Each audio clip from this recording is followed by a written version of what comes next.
అందరికీ నమస్కారం. నా పేరు గాడు తాతినాయుడు. తెలుగుదేశం పార్టీ నాయకులు, భీమిలి నియోజకవర్గం.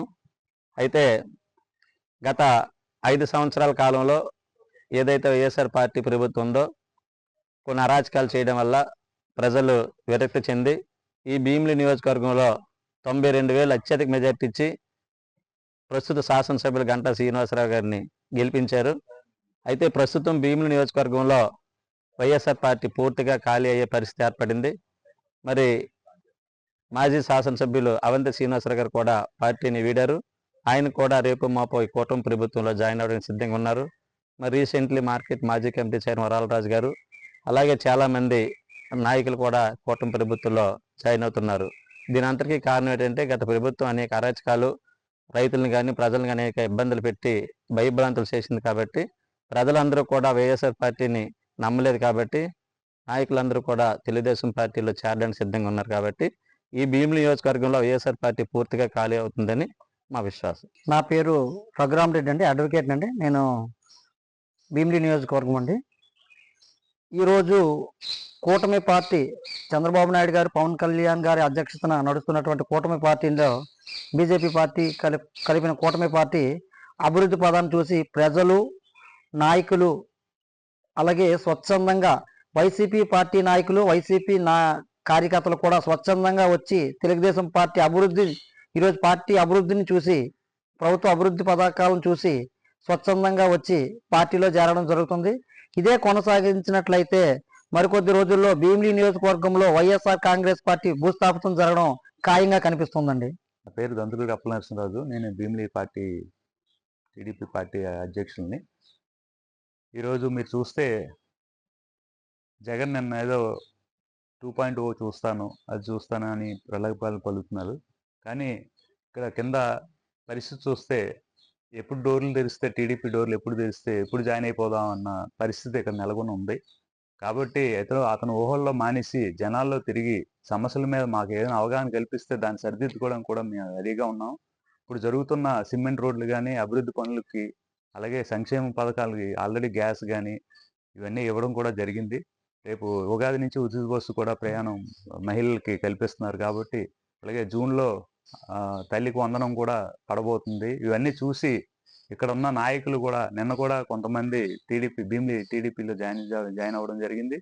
కాబట్టి మేము డోర్లు ఒకసారి తీయడం మొదలు పెడితే వరదలా వచ్చి టీడీపీలో జాయిన్ అవ్వడానికి చాలామంది నాయకులు వెయిట్ చేస్తున్నారు. కాబట్టి అతను పగటికల్లా కన్నా మానేసి జనాలకి ఏదైనా ఉపయోగపడే పనులు చేస్తారని కోరుకుంటూ నేను సెలవు తీసుకుంటాను. నా పేరు కోరాడ్రమ్న, తాళవలస ఎంపీటీసీ, భీమినిపట్నం మండలం.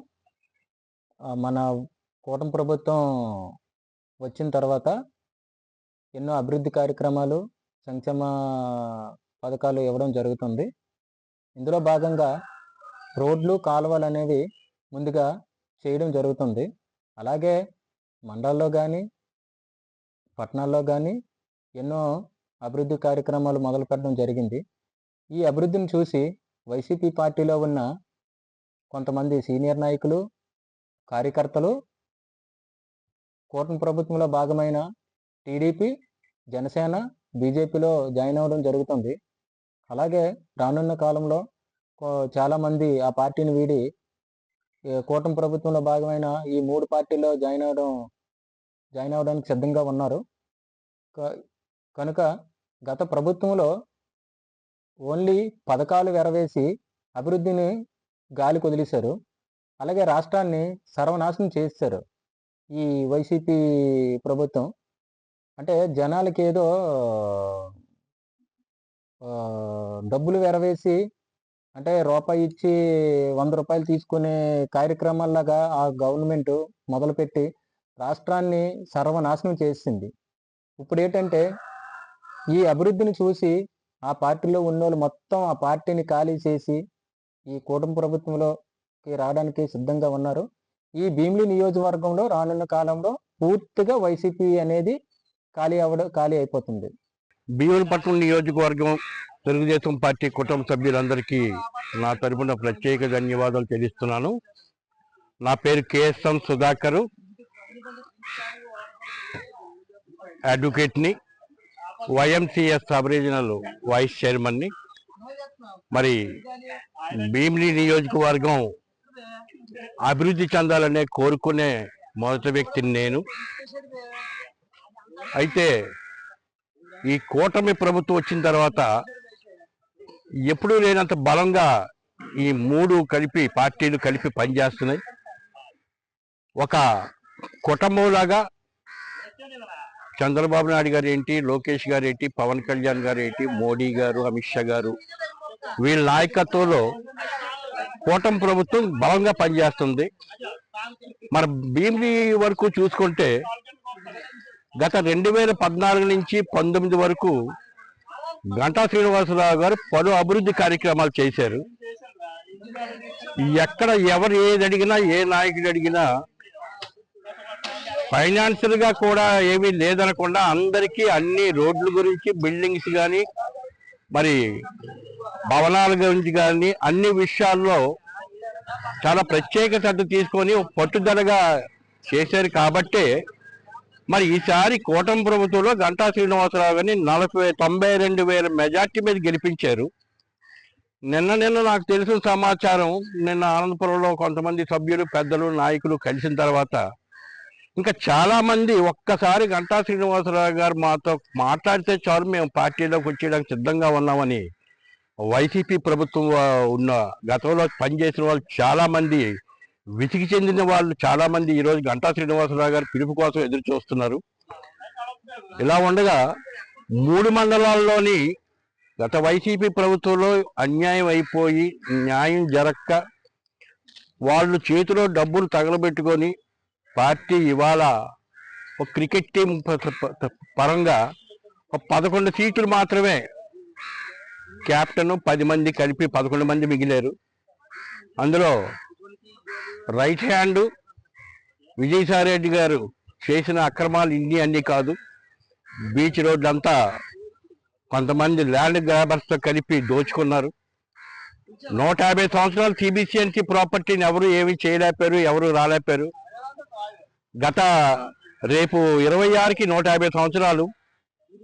గత ప్రభుత్వం రాష్ట్రం మొత్తం మీద ఉన్న సిబిసిఎన్సి ఆస్తులు అన్ని కొలగొట్టారు.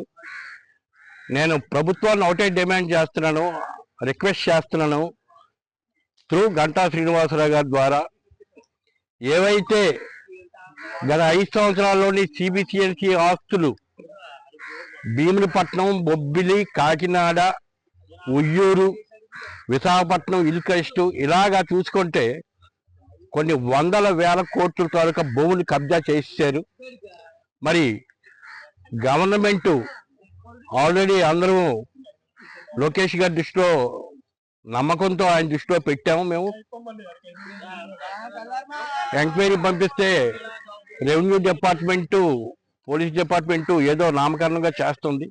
లోకేష్ గారు శ్రద్ధ తీసుకొని సిబిఐ ఎంక్వైరీ కానీ, సిఐడి ఎంక్వైరీ కానీ భూముల మీద వేసి ఆ సంబంధిత సంఘానికి కానీ లేకపోతే గవర్నమెంట్ హ్యాండ్ ఓవర్ చేసుకొని ఆ చర్చలకు ఏదైనా న్యాయం చేయమని ఈ రోజు నేను కోరుతున్నాను. మరి భీమునిపట్నంలో ఉన్న ఆస్తుల్ని కాపాడుకోవడానికి మేము ఎన్నో బాధలు పడుతున్నాం. మరి వీరన్నింటినీ దృష్టిలో పెట్టుకొని గంటా శ్రీనివాసరావు గారు కూడా మాకు చాలా సహాయ సహకారాలు అందిస్తున్నారు. ఈ విషయంలో ఆయన కూడా పట్టుదలగా ఉన్నారు. కాబట్టి ఆయన ద్వారా వెళ్ళి ఈ భీమిలిలో ఉన్న ఆస్తులు ఎవరైతే కొలగొట్టారో అవి మళ్ళీ సాధించుకుంటామని నమ్మకం మాకుంది. ఇంకా రానున్న రోజుల్లో భీమునిపట్నం నియోజకవర్గం మొత్తం మీద గంటా శ్రీనివాసరావు గారు ఒక్క పిలుపు వినిపిస్తే పలానా రోజు నేను ఒక కార్యక్రమం ఏర్పాటు చేస్తున్నాను, ఎవరైనా పార్టీ మీద నమ్మకం ఉంచి పార్టీ కోసం, కూటమి కోసం వచ్చిన వాళ్ళు ఎవరైనా రండి అంటే వచ్చే వాళ్ళు చాలా మంది ఉన్నారని మీకు తెలియజేస్తున్నాను. ఈరోజు రాష్ట్రంలో పరిస్థితులు చూసినట్లయితే వైసీపీ ప్రభుత్వం గతంలో చేసినటువంటి కక్ష సాధింపు కార్యక్రమాలలో భాగంగా ఈవేళ ఆ పార్టీ ఖాళీ అయ్యే పరిస్థితి వచ్చింది.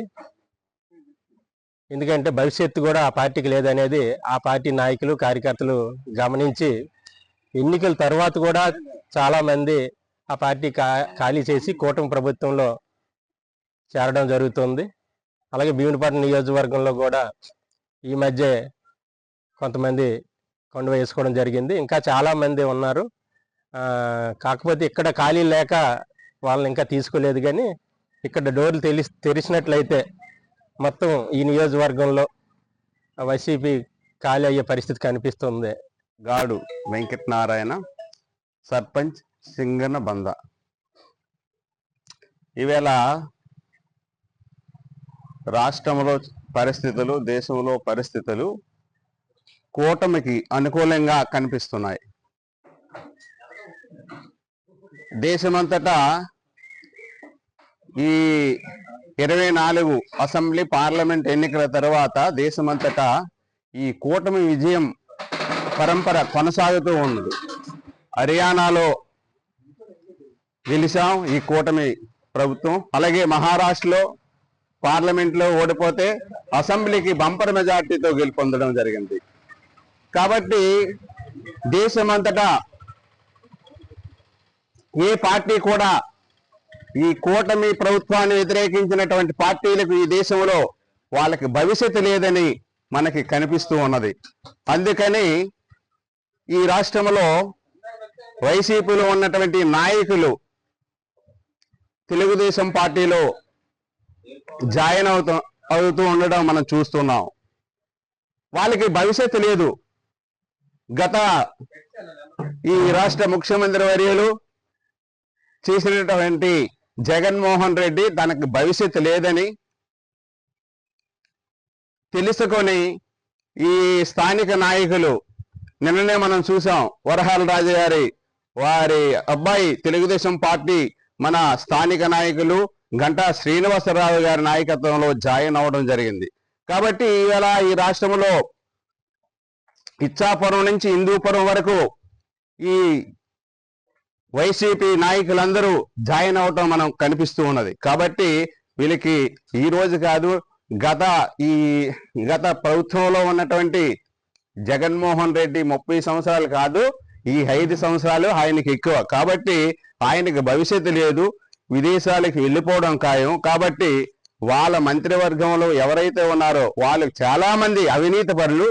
కాబట్టి ఆ కేబినెట్ మంత్రులు త్వరలో జైలుకి వెళ్ళటం జరుగుతుంది. కాబట్టి వీళ్ళందరూ ఈ రాష్ట్రాన్ని విడిచి పక్క రాష్ట్రాలకు, పక్క దేశాలకు వెళ్ళటం జరుగుతుంది. కాబట్టి ఈ ప్రభుత్వం ఈ స్థానిక ఎన్నికల్లో బంపర్ విజయాలతో ముందుకు వెళ్తున్నామని ఆశిస్తూ ఈ అవకాశం ఇచ్చినటువంటి మీ అందరికీ ధన్యవాదాలు తెలియజేసుకుంటూ, ఈ కూటమి ప్రభుత్వం ప్రజలకు చాలా మేలు చేసే విధంగా ముందుకెళ్తుంది. గతంలో వైసీపీ ప్రభుత్వం చేసినటువంటి అరాచకాలకి ధీటుగా ప్రజలు సమాధానం చెప్పి పూర్తిగా పార్టీని తుడిచిపెట్టినట్టు చేశారు.